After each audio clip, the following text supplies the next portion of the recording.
Greetings, my dear ladies. Welcome to Menopause University. This is the only YouTube channel that is really a classroom, and I'm your trusty teacher, Menopause Taylor. You've landed on video number 277 of this menopause education, and it's near the end of a great big unit on Alzheimer's. In fact, it is the 42nd video in the Alzheimer's unit. And as with any real education, you do need to watch all my videos in order if you want any chance at all at successfully managing your menopause your way. We have covered all the management options for preventing Alzheimer's except one. So today we'll cover the last one, which is the non-hormonal medication options. In my book, both the first and second edition, all of chapter 33 is on Alzheimer's. But regardless of whether or not you have my book, you need to watch this video for the non-hormonal medication options. All of the other management options I've presented have been solely for purposes of preventing Alzheimer's. Some are more effective than others, and some are more realistic in terms of their ability to actually prevent Alzheimer's. Well, now we're addressing the management options for Alzheimer's that fall into the category of non-hormonal medication options. And instead of falling into the realm of prevention, they fall into the realm of treatment. But there's a problem with that because you can't treat Alzheimer's. Once it starts developing, it continues to progress. You can't stop it or reverse it. So using the word treatment in the context of Alzheimer's is merely a fantasy.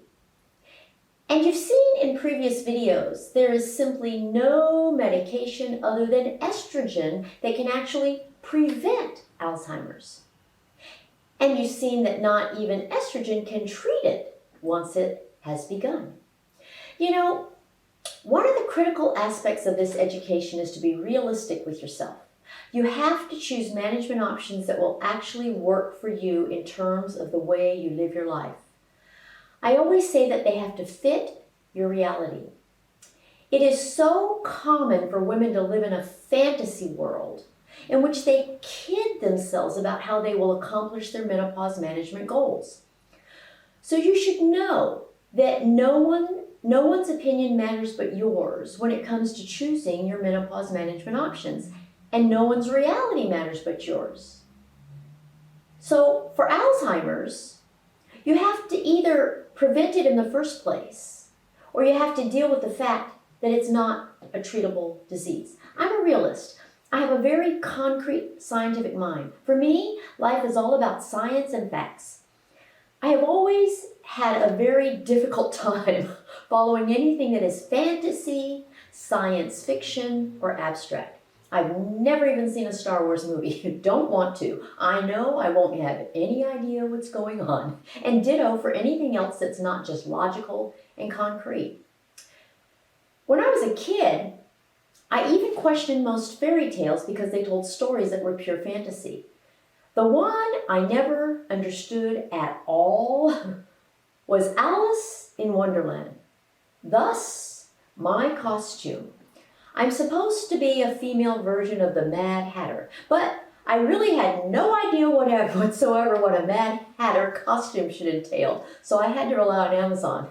And to this day, I cannot even begin to tell you what the story of Alice in Wonderland is about. I've always found it just too bizarre to follow. All I know is that Alice falls into a rabbit hole. Everything after that is completely incomprehensible to me. But for the first time in my life, as I planned this video, I realized that I could make use of Alice in Wonderland. However, I'm changing the name a bit to Al's in Wonderland. Al's is short for Alzheimer's. And the reason Alice in Wonderland is apropos is because treating Alzheimer's is a fantasy. There is no such thing as treating Alzheimer's. There's no such thing as treatment for Alzheimer's. non-hormonal or otherwise. And most of the medications that exist for purposes of treating Alzheimer's remind me of what it was like for Alice when she fell down the rabbit hole. Complete detachment from reality. So I'll present the non-hormonal medication options for treating Alzheimer's, and you'll see why the whole story of Alice in Wonderland is the story of Alice in Wonderland. What I'll do is group the various medications into the following categories: stimulants, memory and attention enhancers, antidepressants, herbs, recreational drugs, and cognitive stimulation therapy. So let's go through these, and you'll see why this is all just a great big fantasy, much like Alice in Wonderland. We'll start with the stimulants. Stimulants are agents that increase the activity in your central nervous system, most importantly, your brain. Some are legal, some are not. Some require a prescription, while others do not. Most stimulants are known for their ability to give you a pleasurable, invigorated, alert feeling. No one knows that they have long-term damaging effects. However, many people use them off-label to increase their competitive advantage. Off-label merely means that the medication is used for something other than its true indication. So let's list a few of the various individual stimulants. The first stimulant is Adderall. This is the medication most people take for attention deficit hyperactivity disorder. It's an amphetamine that increases motivation, but it can also impair creativity. Another stimulant commonly associated with treatment of attention deficit hyperactivity disorder is methylphenidate. You may know it as Ritalin. The ironic thing about these two stimulants is that they work wonders for treating hyperactivity, but they are merely an Alice in Wonderland fantasy to expect them to do so for Alzheimer's. The next stimulant is modafinil. This is prescribed for jet lag or for shifting your circadian rhythm. It causes dopamine to stay in your brain longer than it normally does, similar to what antidepressants do with serotonin. You may recognize modafinil by the names Provigil, Nuvigil, or Alertec. It can increase motivation while also enhancing attention, executive function, and learning in the process, but it is also associated with a reduction in creativity. Some reports show that it enables you to have more focus, but that the focus is so narrow that you miss other things that should be obvious. And the result is absent-mindedness, losing things, and failing to pay attention in a normal manner. I have no idea if any of the characters in Alice in Wonderland were prone to absent-mindedness, losing things, or failing to pay attention, but Alzheimer's patients definitely are, with or without modafinil. Next is pitolisant. This is an agent that promotes wakefulness. It makes you more alert, and it was originally developed for narcoleptics. If you use it for cognitive enhancement, you are using it off-label. This means that it is not designed for use to improve cognition. But you know, I think there should be something called off-logic in addition to the off-label, because these non-hormonal medication options are used to treat a non-treatable disease, and that's just illogical. And I guess this fits with our Alice in Wonderland theme simply because, unlike Alice in the rabbit hole, Alzheimer's patients need stimulation to keep them alert.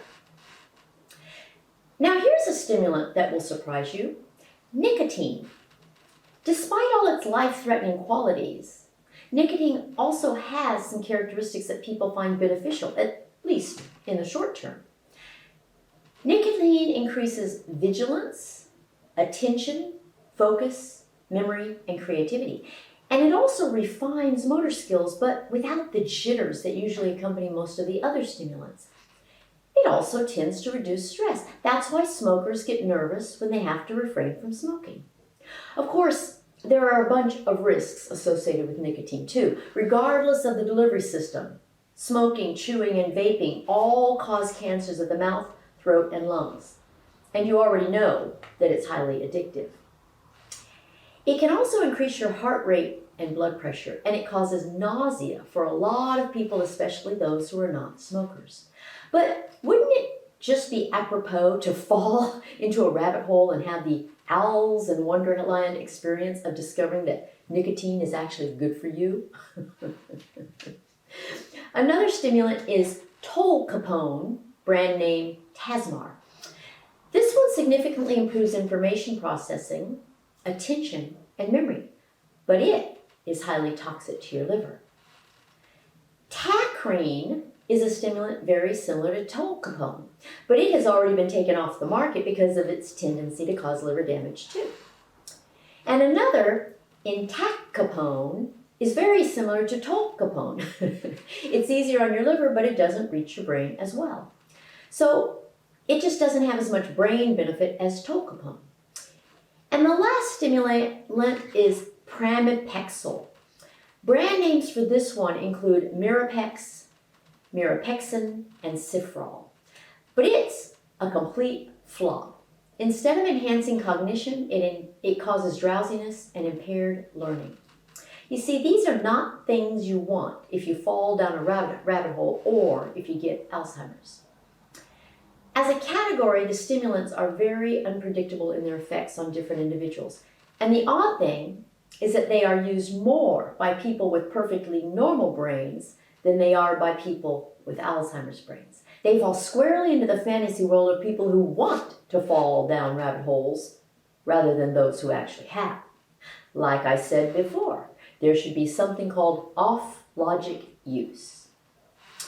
The next category of non-hormonal medications are the memory and attention enhancers.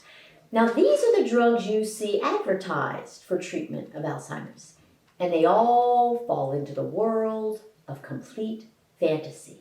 They're expensive, but they do not treat Alzheimer's. Alzheimer's is not a treatable disease, period. The first memory and attention enhancer is rivastigmine.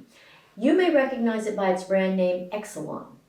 No one knows how it works, but it can supposedly ease some of the symptoms of cognitive decline. Now, I'm sure most people hear that and just accept it, but it makes me want to ask, what are the symptoms of cognitive decline, and how does it ease them? Unless there are physical sensations that accompany cognitive decline, all the symptoms are behavioral.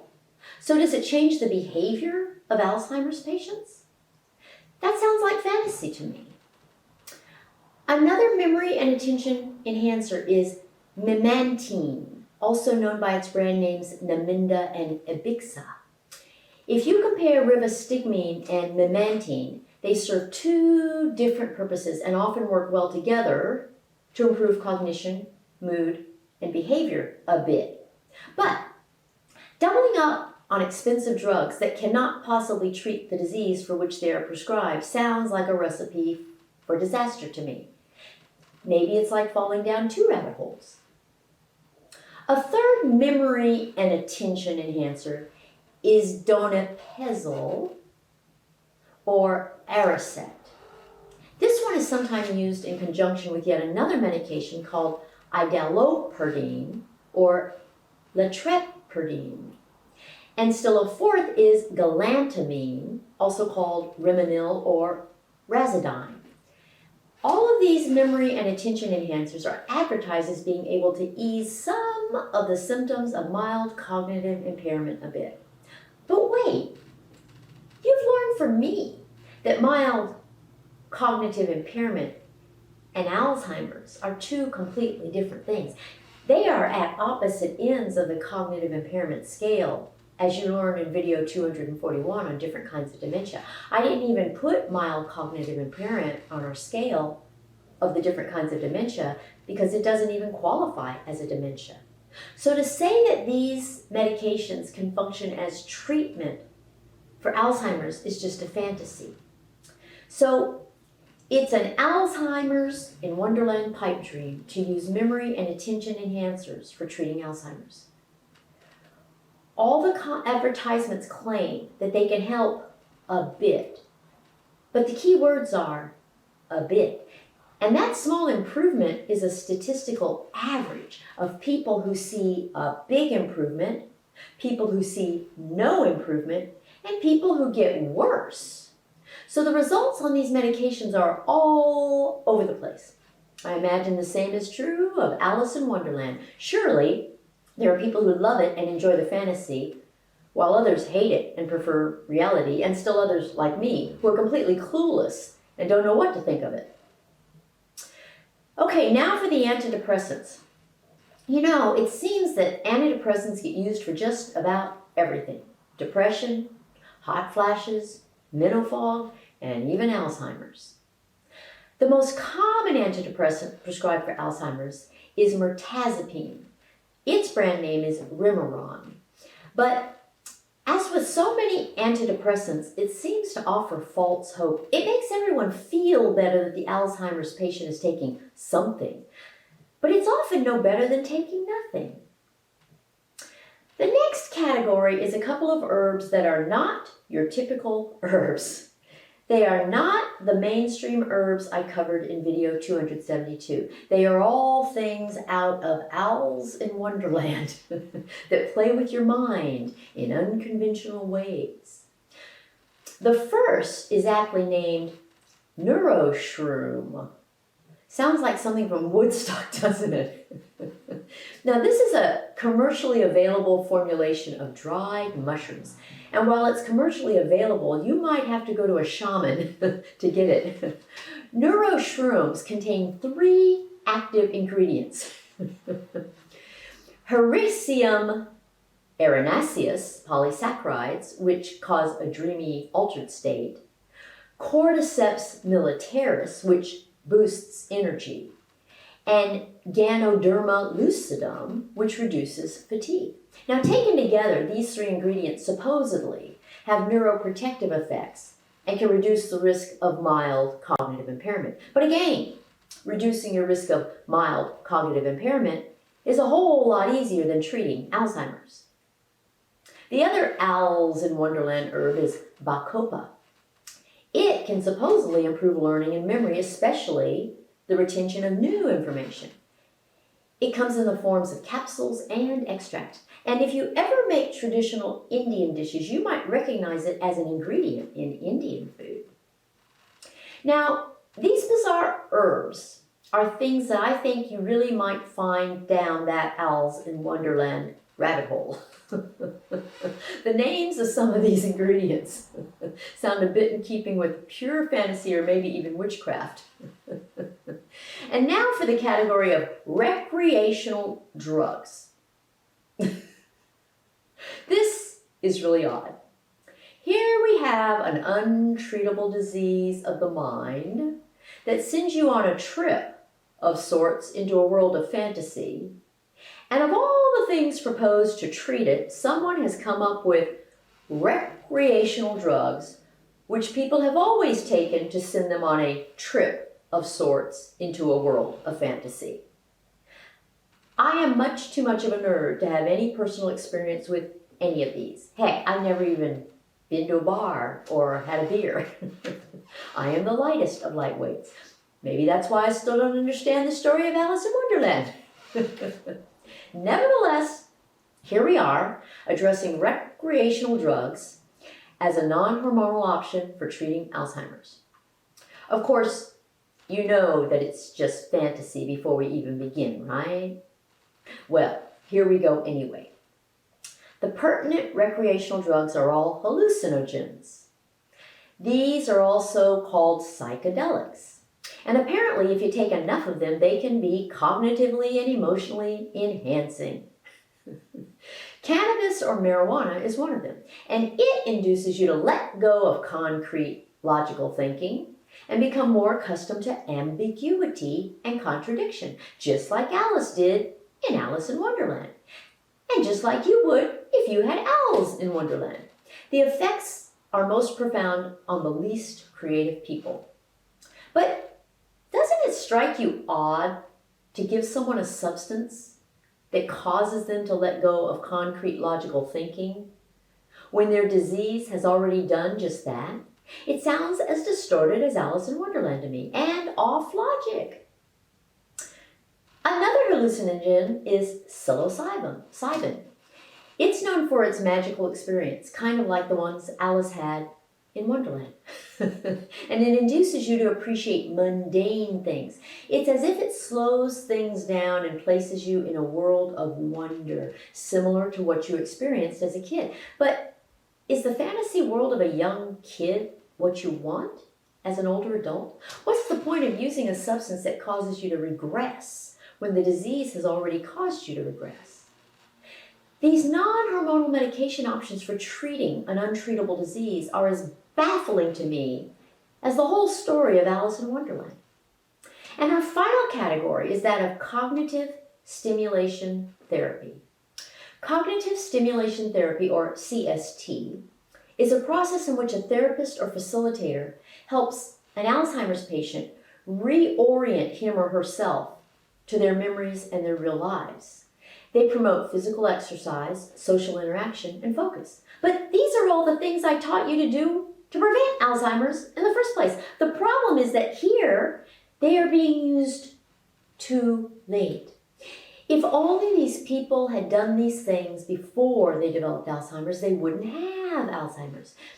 This is use of a management option that is in the wrong lane. In the osteoporosis unit, I made sure you understood that each management option belongs in a specific lane in terms of what it can accomplish. If you try to use a management option that is only for prevention, when what you need is fixin', you're in trouble. That's La La Land. And here you see the very same principle. Do not wait to fall down the rabbit hole before you start doing the things that can prevent falling down the rabbit hole in the first place. Once you're in the rabbit hole, you'll be in a fantasy land from which there is no return. Now, that's not to say that cognitive stimulation therapy doesn't have any benefit. It does. In fact, of all the things I've presented here today, it has the most beneficial effects of all. Better than the stimulants, better than the memory and attention enhancers, better than the unconventional herbs, and better than the recreational drugs. It can result in significant improvements in cognitive function and quality of life. But by the time you're Alice in Wonderland, your frame of reference is entirely different. Instead of comparing yourself to how you were before you fell down the rabbit hole, you're comparing yourself to the worst case scenario in the rabbit hole. So please do the things I taught you in the videos on lifestyle, diet, and hormonal options. And do them now. Don't wait until you're on the precipice of a rabbit hole. Okay, that's it for the non-hormonal medication options for Alzheimer's.